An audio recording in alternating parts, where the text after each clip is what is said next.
오늘이 11월 1일이고 또 11월 첫 주일인데 우리 11월의 인사말은 감사할 수 있어 더욱 감사합니다. 그래서요. 감사할 수 있음에 감사할 수 있는 우리 온 성도님들이 되시기를 축원합니다. 아람 왕 이 베나스닷이라고 하는 왕이 있었어요. 힘으로 보나 수로 보나 군사력으로 보나 뭐 하나 뒤질 것이 없었습니다. 그래서 그는 이스라엘을 삼키고 싶었어요. 그래서 군대를 동원해서 이쪽을 공격하면, 그런데 이상하리만큼 자기의 전술 전략이 다 노출이 되어져서 거기에 이스라엘 군대가 딱 지키고 있는 겁니다. 그래서 또 패배하죠. 또 은밀히 작전 계획을 세워가지고 다른 곳으로 침입을 합니다. 이제는 완전히 이스라엘을 정복하고 말 것이다. 완전히 모든 면에 우세했으니까 승리는 따놓은 단사인 줄 알았어요. 그런데 막상 전투를 시작해 보니까 또다시 실패한 거예요.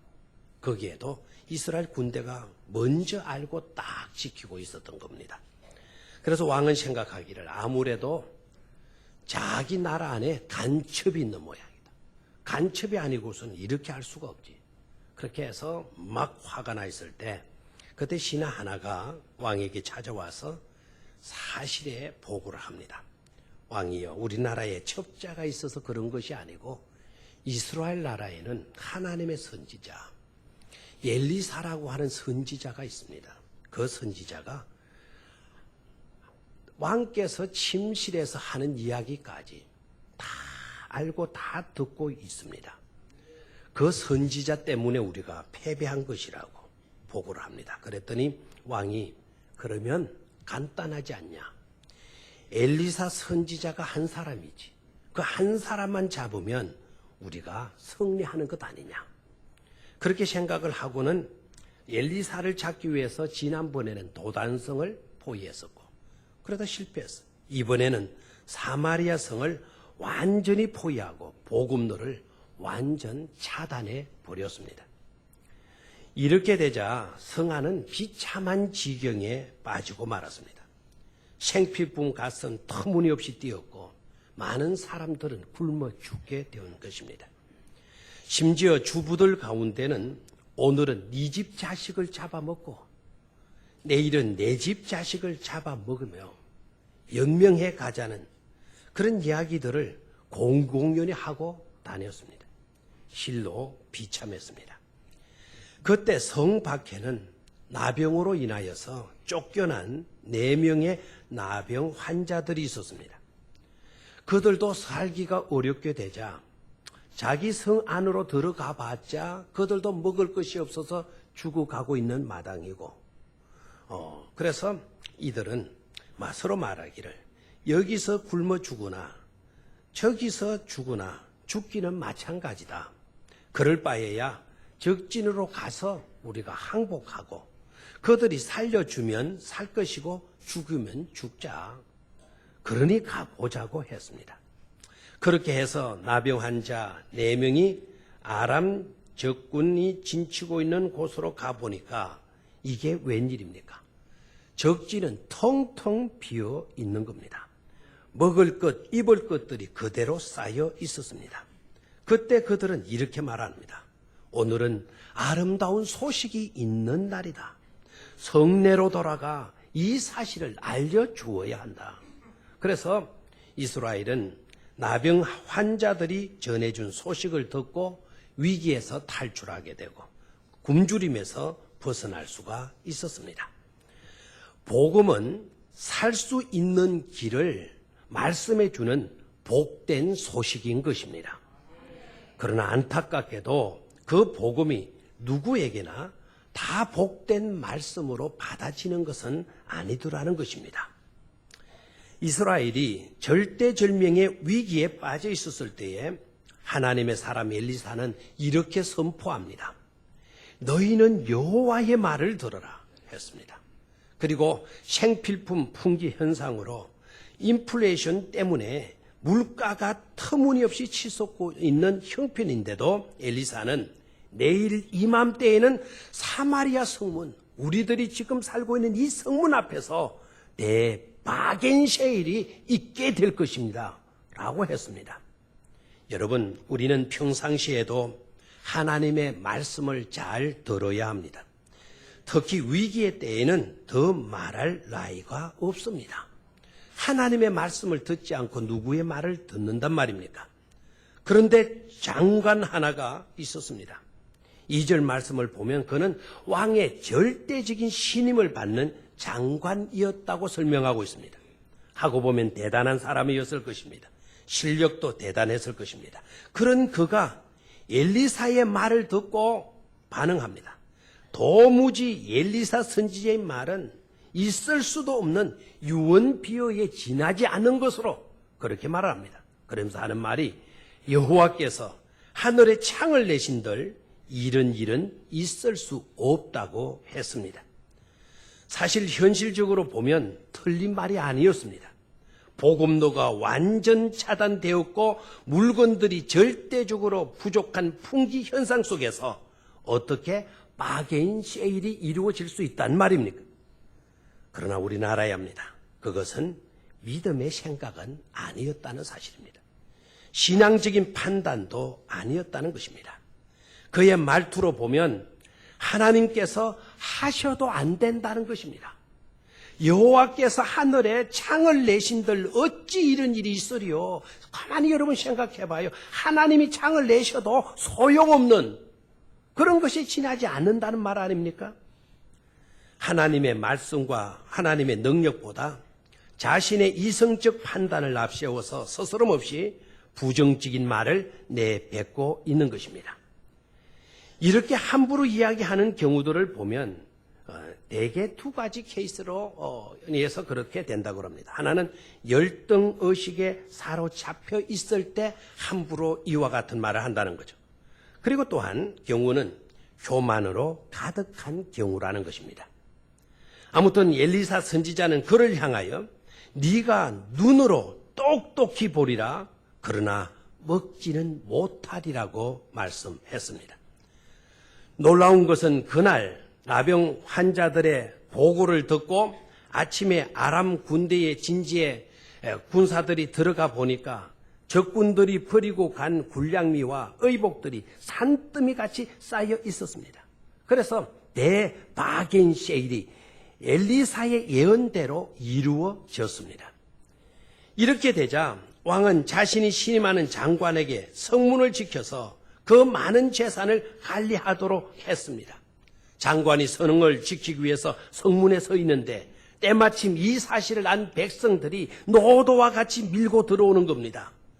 그 바람에 그 무리들에 의해서 성문을 지키고 있던 아까 하나님께서 여호와께서 하늘에 창을 내신들 어찌 이런 일이 있으리요라고 함부로 말을 했던 그 장관은 그 무리들에 의해서 깔려 죽고 말았습니다. 엘리사 선지자가 네가 네 눈으로 보리라 그러나 그것을 먹지는 못하리라고 예언했던 대로 선지자의 말은 그 장관에게 그대로 이루어졌습니다. 그는 그렇게 죽고 말았습니다. 믿음이 없으면 죽습니다. 믿음이 있으면 결코 죽지 않았을 것입니다. 하고 보면 복음이 누구에게나 다 복음으로 받아지는 것이 아니라는 것을 바로 이 장관이 입증해 주고 있는 것입니다. 다음은 말입니다. 불신의 말도 죽음을 자초하게 되어진다는 것을 깨달아야 합니다. 말을 해도 믿음의 말을 해야지 불신앙의 말을 하면 안 됩니다. 생각해 보십시오. 안 그래도 어려운데 여호와께서 하늘에서 창을 낸다 한들 어찌 이런 일이 있으리요로 같은 그와 같은 말을 아무리 많이 한들 무슨 소용이 있단 말입니까? 안 그래도 살벌한데 그런 말을 내뱉고 있다고 한다면 불난 집에 기름 퍼붓는 격 아니겠습니까? 아무런 도움이 되지 않는 것입니다. 말을 해도 우리는 긍정의 말, 믿음의 말을 할 수 있기를 축원합니다. 저희의 후배 어머니는 늘 기회만 있으면 우리들 들어 나는 내 몸을 알아. 나는 50 못 넘겨. 50 못 넘겨. 늘 이런 말 했습니다. 고생 많이 했다는 거예요. 그래서 자신은 50을 못 넘길 것이라고. 삐딱하면 내 후배 친구에게 그렇게 말해요. 우리도 주변에서 그 이야기 수없이 들었어요. 결국 그 후배의 어머니는 심장병으로 돌아가셨는데 정말 놀라운 것은 그분이 돌아가셨을 때의 나이는 49세였고 49세였는데 364일 6시간을 사시고 죽었어요. 8시간만 더 사셨으면 50이 되는 거예요. 근데 8시간 못 살고 그 말대로 50을 못 넘겨 하더니 결국 그대로 죽고 말았습니다. 어느 중환자가 병원에 왔습니다. 의사가 진단 결과를 말해 주었습니다. 당신은 3개월을 못 넘길 것입니다. 그 환자는 자기가 죽을 날을 정확히 3개월 되는 날, 그 날을 의사가 말해준 그 석 달을 계산해서 그 석 달째 되는 날을 달력에다가 빨간 볼펜으로 표시를 해 두었습니다. 그리고 그날이면 나는 죽을 것이라고 생각했습니다. 그리고 집안 식구들에게도 그날, 이날이면 내가 죽을 것입니다 라고 말했습니다. 정확하게 그날 그 환자는 죽었습니다. 그러나 또 다른 환자가 있었습니다. 양쪽 신장이 다 망가져 버렸습니다. 하루에 투석을 4번 하면서 살고 있었습니다. 의사는 그에게 2달 살면 많이 살 것이라고 그렇게 진단해 주었습니다. 그런데 그 환자는 그런 말을 듣고도 늘 말했습니다. 하나님이 은혜 주시면 나는 나을 것이다. 늘 기도하면서 하나님을 의지하며 살았습니다. 지금 7년이 지났는데도 지금까지도 잘 살고 있습니다. 믿음을 가지면 살 수 있습니다. 믿음으로 살아야 합니다. 어떤 한 소년이 미술 시간에 크레파스를 가져오지 않았습니다. 담임 선생님으로부터 꾸지람을 듣고 있었습니다. 어려운 가정 형편을 차마 말할 수 없었던 소년은 침묵하였습니다. 침묵하고 있는 그 학생을 향하여 선생님이 엄히 말했습니다. 다음부터는 훔쳐서라도 준비물을 가져와라고 명령했습니다. 17년 후 이 소년은 지존파의 대부 김귀환이라는 이름으로 법정에 섰습니다. 사형을 당하였습니다. 그의 최후의 진술은 이런 말이었습니다. 초등학교 때 선생님의 말 한마디가 내 인생을 이렇게 바꾸어 놓았습니다. 말 한마디가 중요합니다. 한마디 말을 잘못한 것이 이런 비극적인 결과를 낳고 말았습니다. 장관은 믿음이 없어서 죽었습니다. 또한 인간의 이성적인 판단을 앞세워 하나님의 능력을 무시하고 부정하는 말을 함부로 내뱉다가 죽고 말았습니다.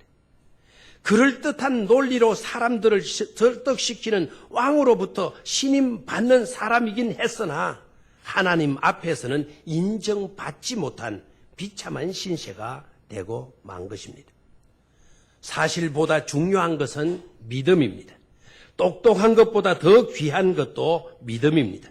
신임받는 것도 사람으로부터 신임받는 것보다 더 필요한 것은 선지자가 선포하는 하나님의 말씀 앞에 아멘하고 응답하는 믿음인 것임을 깨달아야 하겠습니다. 하나님을 믿고 하나님이 말씀하신 약속을 믿고 하나님의 능력을 믿어야 하는 것입니다. 독생자 예수 그리스도 그분께서 오셔서 십자가에 피 흘려 죽으심으로 말미암아 우리는 구원받고 우리는 죄용서함 받을 수 있다라고 하는 믿음을 가져야 합니다. 믿으면 믿음대로 되는 것입니다. 믿으면 사는 것입니다. 그러나 믿지 않으면 그와 같이 패망하고 멸망당하고 마는 것입니다. 안타깝게도 말입니다. 두 번째로 하나님의 방법은 그렇게 복잡하지 않습니다. 하나님의 방법은 너무나 쉽고 너무나 단순합니다. 복잡한 절차를 거쳐서 이루어지는 것이 아닌 것입니다. 하나님께서 태초에 빛이 있으라 말씀하셨습니다. 빛이 있으라 말씀이 떨어지고 난 뒤에 여러 가지 복잡한 절차가 있고 난 뒤에 언젠가 그 후 어디쯤에 그때 빛이 생긴 것이 아니었습니다. 하나님께서 빛이 있으라 말씀하심의 성경은 그대로 빛이 있으니라고 성경은 기록하고 있습니다. 우리 주님도 말씀하셨습니다. 가라, 네 믿음대로 될지어다 말씀했어요. 네 믿음대로 될지어다 말씀하시니까 그 피로 그 순간에 병이 낫다고 성경은 말씀합니다. 복잡하지 않았습니다. 복잡한 절차나 과정 없이 말씀 한마디로 고질병, 불치병도 깨끗이 낫게 된 것입니다. 오늘 이스라엘의 위기에서 건져주신 하나님의 방법도 어떻습니까? 지극히 간단했습니다. 하늘의 천군 천사들을 하나님께서 동원하셨거나 최신식 살상 무기들을 동원하신 것도 아니었습니다. 하나님께서 그날 밤 동원하신 것은 병거 소리, 말의 소리, 큰 군대의 소리만 아람 군대로 하여금 듣게 하셨을 뿐입니다. 아람 군대는 그 소리를 들었는데도 불구하고 스스로 생각하기를 이스라엘이 연합군을 이끌고 자신들을 쳐들어오는 것이 분명해 그렇게 판단하고 모든 것을 그날 밤에 다 버려두고 허겁지겁 다 도망을 쳤다는 것 아닙니까? 실로 간단했습니다. 그들의 군사의 수가 억만이 되었으면 이 세상에 첨단 무기를 갖추었다면 어떻게 되었을까요? 그들의 수가 억만이건 수조이건 이 세상에 첨단 무기를 갖췄더라도 하나님이 하시면 간단합니다. 하나님은 콧김을 가시고도 단순히 그 모든 것들을 다 날려버리실 수 있으시는 전능하신 분이시라는 사실을 우리는 믿어야 합니다. 그렇기 때문에 우리는 하나님 앞에 언제나 겸손해야 합니다. 그리고 하나님을 전적으로 의지함으로 담대함을 잃지 않는 그런 믿음의 길을 걸어가야 할 것입니다. 오늘 읽은 서시서 말씀, 우리가 사방으로 우겨쌈을 당하여도 쌓이지 아니하며 답답한 일을 당하여도 낙심하지 아니하며 라는 말씀처럼 말입니다. 하나님이 말씀하시면 그대로 되는 것입니다. 이 세상의 모든 문이 닫히고 사람의 모든 방법이 막히고 손톱끝만큼의 희망도 보이지 않더라도 하나님께서는 문을 내실 수 있는 분이십니다. 해답을 주시고 방법을 주십니다. 그 모든 불가능을 가능으로 완전히 바꾸어 놓습니다.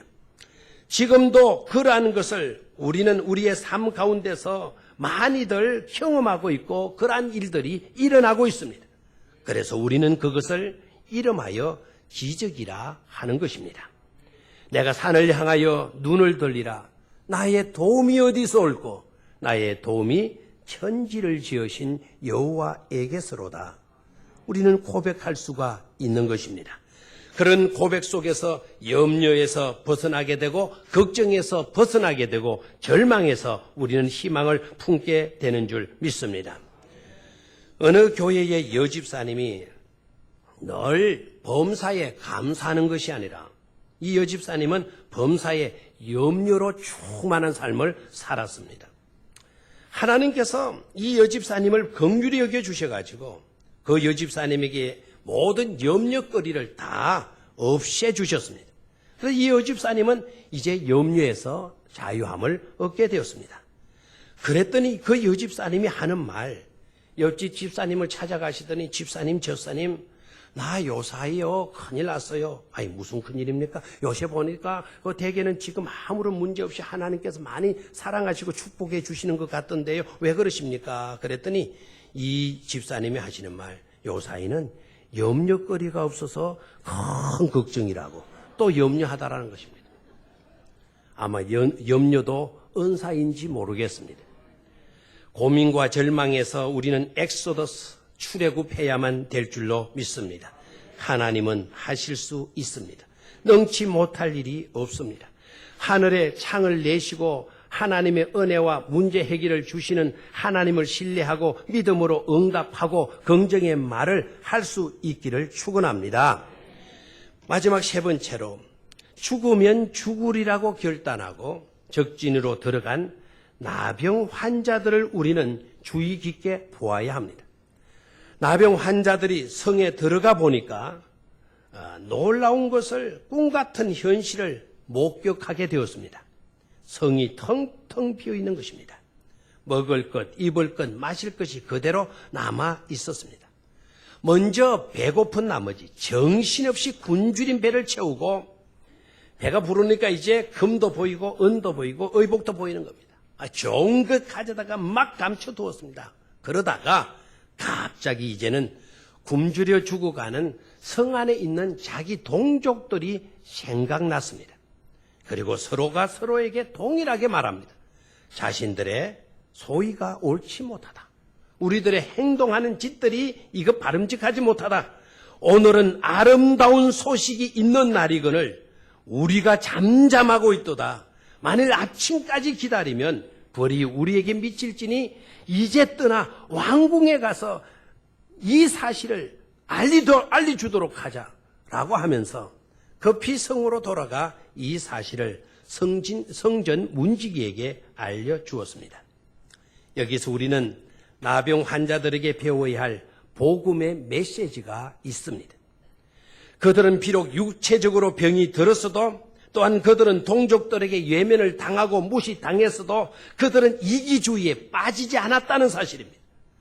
동족의식, 형제의식을 잃지 않았습니다. 아버지의 심성을 품고 있었습니다.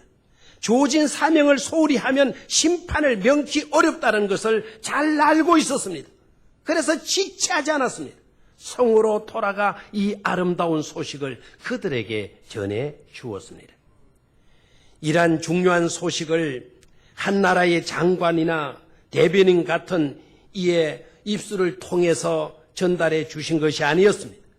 소외되고 버림받고 가난하고 천형을 가진 나병 환자들의 입을 통해서 전하셨다는 사실이 우리를 감동케 하는 것입니다. 이 사실 앞에 우리는 그 어떤 복음 전함에 있어서 아름다운 소식을 전해주는 일에 있어서 그 어떤 변명도 늘어놓을 수가 없는 것입니다. 나는 힘이 없어요. 하나님은 힘없는 바로 우리를 들어서 능력 있게 사용하시고자 하십니다. 나는 자격이 없어요. 하나님께는 자격 없는 우리를 통해서 일하시기를 더 절개하시는 분이시라는 것을 깨달아야 합니다. 나는 약하고 무식한데요. 아닙니다. 하나님께서는 약한 자를 들어서 강하게 하시고 무식한 자들을 들어서 지혜롭게 하시는 분이십니다. 복음을 전해야 할 사람은 너가 아니라 아무개가 아니라 바로 나이고 바로 우리들인 것임을 명심해야 합니다. 아름다운 소식이 있는 날 잠잠히 머물러 있지 마십시오. 아름다운 소식이 있는 날 잠잠히 있어도 좋을 사람은 아무도 이 세상에 없기 때문입니다. 나환자들은 저기 진지에 육신의 양식, 그 양식 있는 것을 보고도 그냥 잊지 않고 성으로 돌아와서 전해 주었는데, 그렇다면 항차 우리는 예수 그리스도의 십자가의 은총으로 영원 멸망당할 수 없는 곳에서 구원받아 영생 복락을 누릴 수 있다는 이 엄청나고도 복된 아름다운 소식을 우리는 가지고 있지 않습니까? 우리만 알고 우리만 누리는 것으로 멈출 수는 없다 이 말입니다. 가서 전하여 주어야 한다. 우리가 이렇게 미적미적하고 있으면 우리에게 하나님께서 벌을 주실 것이다. 가서 전하여야 한다. 그렇지 않고 잠잠하면 하나님께서 그냥 두지 않으실 것이다. 이런 깨달음이 우리에게 일어나야 될 줄로 믿습니다. 오늘 읽은 복음서 말씀에서도 뭐라고 말씀하십니까? 우리 주님께서 말씀하십니다. 아버지가 나를 보내신 것 같이 나도 너희를 보낸다고 말씀하셨습니다. 주님은 우리를 보내십니다. 예배 신자를 품기를 바랍니다. 그 일을 위해 기도하시기 바랍니다. 그들을 하나님께로 인도하여 제자로 삼게 해달라고 간절히 하나님께 엎드려서 기도하시기 바랍니다. 셀 교회의 창시자 라퍼 네이버 목사님이 계셨어요. 그 목사님이 우리 한국에 오셔서 자신의 삶에서 치울 수 없는 너무나도 후회스럽고 안타까운 일을 우리에게 들려주었습니다. 랄프 네이버 목사님의 아내는 간호사였는데 그 아내를 통해서 한 의사를 알게 되었습니다. 그 의사와 사귐을 갖게 되었습니다. 그 의사는 종교에 대해 전혀 관심이 없는 의사였습니다. 그래서 랄프는 이 사람을 어떻게 주님께 인도할까 늘 생각했습니다. 그러던 중에 성경책을 사서 생일 선물로 주면서 성경 공부를 함께 하자고 해야지. 그런 생각이 들어서 서점에 가서 성경책을 사서 찬장 위에 올려놓았습니다. 그때 때마침 아내가 출산을 하였는데 랄프는 의사와 많은 시간을 함께 할 수가 있었습니다. 그는 의사와 야구 경기에 대해 이야기하고 있었는데 그때 랄프의 마음에 영생에 대하여 이야기해보고 싶은 강한 도전이 랄프 목사님의 가슴속에 왔습니다. 그러나 바로 그 순간에 사탄은 아직 야구 경기가 안 끝났는데 굳이 야구 이야기하다가 그 이야기하면 안 돼.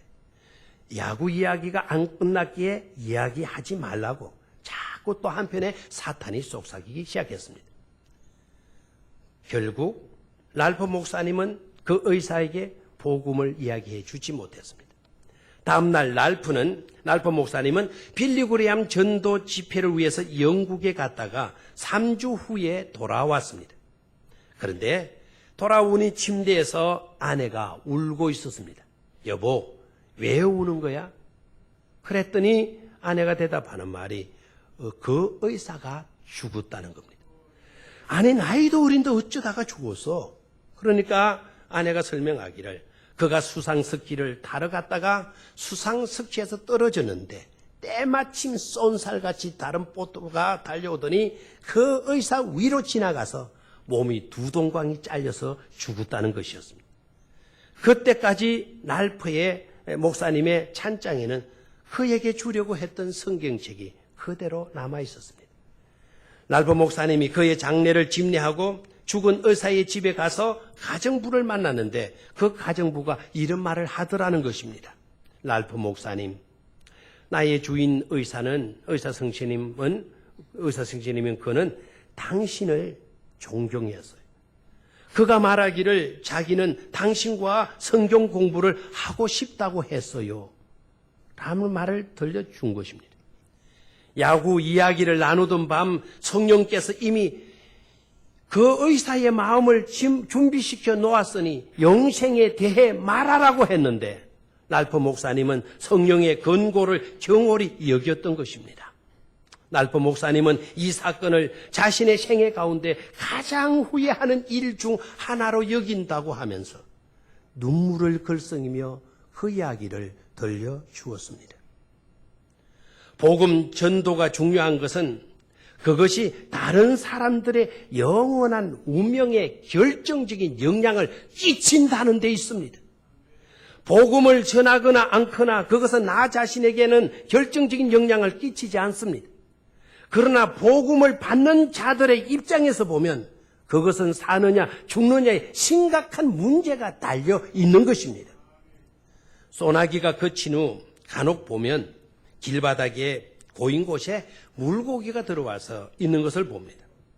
그 물고기를 그냥 두면 이내 고인물이 말라버리게 될 것이고 그렇게 되면 그 물고기는 죽고 말 것입니다.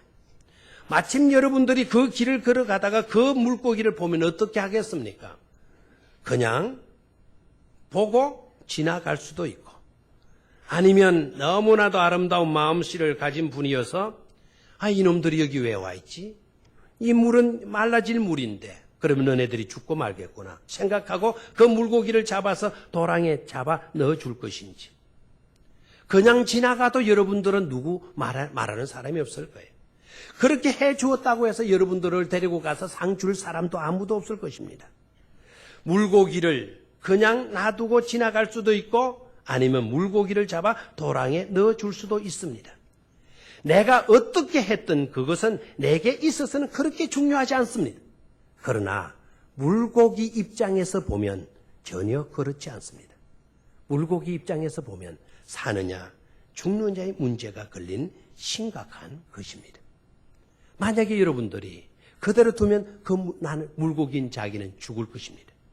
만약에 여러분들이 물고기를 좀 손이 더럽히주고 냄새가 나고 하겠지만 그 물고기를 잡아서 도랑에 다시 집어넣어주면 그 물고기는 살아가게 될 것입니다. 내 손에 맡겨진 영혼의 소중함을 안다면 우리는 그냥 지나치거나 외면할 수 없는 것입니다. 우리 모두 전도의 사명을 감당할 수 있기를 바랍니다. 그래서 가족을 살리고 이웃을 살리고 민족을 살리고 세계를 살릴 수 있는 그런 도구로 하나님께로부터 쓰임받게 되기를 축원합니다. 우리에게는 좋은 소식이 있습니다. 복된 소식이 있습니다. 기쁜 소식이 있습니다. 예수님이 이미 오셨고 예수님 이미 저와 여러분들을 위하여 십자가에 죽어 주셨습니다. 우리는 그분 때문에 죄 용서함 받고 구원받아서 하나님의 자녀가 되었고 하나님의 백성이 되었습니다. 이제 우리의 구원으로 멈추서는 안 되는 것 아닙니까? 나병 환자들, 우리가 이렇게 우리만 먹고 우리가 갖다 숨기고 이것으로 끝날 수는 없다.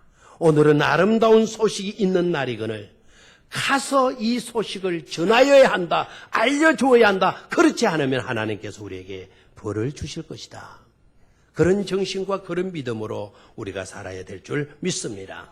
그런 신자가 되기를 주의 이름으로 축원합니다. 하나님 아버지, 우리로 하여금 나병 환자들처럼 나만을 위한 구원으로 끝나지 않고 우리 주님이 말씀하신 대로 아버지께서 나를 보내셨듯이 나도 너희를 보내노라. 우리를 보내주심을 믿고 나아가서 전할 수 있는 우리의 입술, 우리의 발걸음 되게 하여 주시옵소서. 주 예수님의 이름으로 기도드리옵나이다. 아멘.